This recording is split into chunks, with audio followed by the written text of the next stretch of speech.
তোমার সব করলা পেকে গেছে, কবে খাবা? নষ্ট হয়ে যাবে কিন্তু, আমি কিন্তু পেরে ফেললাম। তাড়াতাড়ি এসে দেখো, তোমার সব করলা পেকে গেছে। আমি কিন্তু এখনই পারবো। ওই দেখি। দেখো, হ্যাঁ তাই তো, ওই দেখো একটা পেকেও গেছে। এত তাড়াতাড়ি? তাহলে তো আজকেই পেরে ফেলতে হবে। দেখি একটা কেচি আনতো, কাটি এগুলো। এই নাও মুখ কাচ্ছি। কই? আগে কোনটা কাটবা? অনেকগুলো আছে কিন্তু।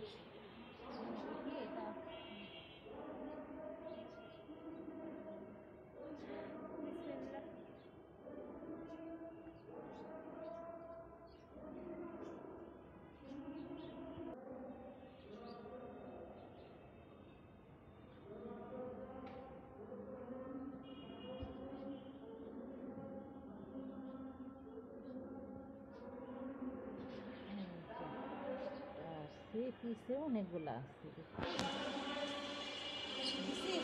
ঝুলা আছে কতগুলা। উপরেও কিন্তু অনেকগুলো আছে। হ্যাঁ, কি সুন্দর এত করলা হয় বারান্দাতে। এই করলা গাছটি আমি কিনে আনিনি, এটা একা একা আমার বারান্দার গাছের টবের মধ্যে হয়ে গেছে। আর আমাকে কোনো রকম কষ্টও করতে হয়নি, শুধুমাত্র পানি দিয়েছি। আর মাত্র 15 থেকে 20 দিনের মধ্যেই দেখুন কতগুলো করলা হয়ে গেছে, খুব দ্রুত হয়ে যায় করলা গাছ। ছোট ছোট আর কতগুলো আছে। আর দেখুন কয়দিন পরেই প্রতিটা এগুলো লতা আবার বড় হয়ে যাবে। করলার একদম অনেক গিলের সাথে আছে একা আরো। একাই কিন্তু বেড়ে উঠেছে, আমাকে কোনো কিছু করতে ওই যে হয়নি। ঝুলে আছে কতগুলা। আর দেখুন কতগুলো করলা, আজকে আমি কিছু করলা পেরেছি রান্না করার জন্য। আরও কিন্তু অনেক করলা আছে, সেটা অন্য একদিন রান্না করব। আসলে আমি প্রতিদিন রান্না করার সময় যেসব সবজিগুলো কাটি সেগুলোর যে অবশিষ্ট অংশ থাকে সেগুলো আমি ফেলে দিই না, আমার বারান্দার গাছে টবের মধ্যে আমি দিয়ে দিই। আর এখানে যে লাউর বিচি, মিষ্টি কুমড়ার বিচি, পটলের বিচি, তারপর করলার বিচিগুলো থাকে না, সেখান থেকেই কিন্তু এখানে গাছটা হয়ে গেছে। আর এগুলো কিন্তু যে কোনো সবজি এবং ফলের গাছের জন্য খুবই উপকারী একটা সার হিসেবে কাজ করে। আমি কখনো রাসায়নিক সার ব্যবহার করি না, আমি সবসময় ফেলে দেওয়া যে পেঁয়াজের খোসা, চা পাতা, কলার খোসা এগুলোই দিয়ে থাকি। আপনারা জানেন আমি এর আগেও কয়েকবার শেয়ার করেছি আপনাদের সাথে। আর আমার এখানে কিন্তু আরও লাউ গাছ, মিষ্টি কুমড়া গাছও হয়েছিল। সেগুলো লাউ বা মিষ্টি কুমড়া খেতে পারিনি, তবে লাউ শাক, মিষ্টি কুমড়ার শাকও রান্না করেছি।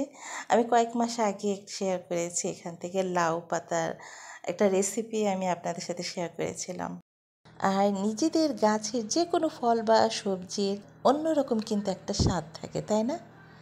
আর যদি হয় সেটা ফ্রিতে, তাহলে তো আর কোনো কথাই নেই। তাছাড়া করলা খেতে আমি খুবই পছন্দ করি। আপনাদের ভাইয়ারও কিন্তু খুবই পছন্দের একটা সবজি করলা, ও বাজারে গেলে কিন্তু করলা আনবেই। আর এখন তো করলা কিনে আনতে হবে না, ফ্রিতেই একদম ফ্রেশ করলা খেতে পারবো। তো আপনারা দেখতেই পাচ্ছেন আমি করলাগুলো কেটে ধুয়ে আমি এখন রান্না করে নিচ্ছি। আর আমার মতো এভাবে কে কে করলা রান্না করেন কিংবা খেতে পছন্দ করেন অবশ্যই জানাবেন। আর আমার প্রিয় আপুদেরকে বলছি, যাদের বারান্দায় কিংবা ছাদে বাগান আছে, প্রতিদিন শাক সবজি কাটার পর যে অবশিষ্ট অংশগুলো থাকে আমার মতো সেই গাছের মধ্যে দিয়ে দেবেন, দেখবেন ফ্রিতে আপনারাও আমার মতো ফ্রেশ একদম টাটকা ঘরে বসেই খেতে পারবেন শাক সবজি। আর করলা রান্না করার পরই দুপুরে আমি প্রথমেই করলা দিয়ে ভাত খাওয়া শুরু করে নিচ্ছি। বিসমিল্লাহ। আসলে কোনো রকম তিতাও লাগছে না, অনেক মজা। করলা সবসময় এভাবেই রান্না করে থাকি, একটু বেশি তেল দিয়ে পেঁয়াজ, রসুন, কাঁচামরিচগুলো একটু ভেজে নিয়ে তারপরে করলাগুলো ভেজে নিই। আর নামানোর কিছুক্ষণ আগে একটু ধনেপাতা দিয়ে নিই, ব্যাস আর কিছুই করতে হয় না। এভাবে রান্না করলে দেখবেন যে তেমন একটা করলা তিতাও লাগবে না, আর খেতে খুবই টেস্টি লাগবে। আপনাদের ভাইয়া এভাবেই খেতে বেশি পছন্দ করে সব সময়। ও আসলে এখন বাসায় নেই, আসবে রাত্রে বাসায়, তখন অবশ্য খাবে।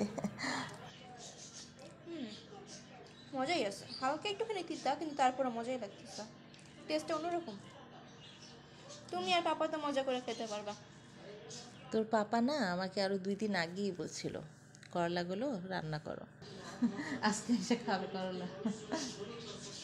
গাছের করলা।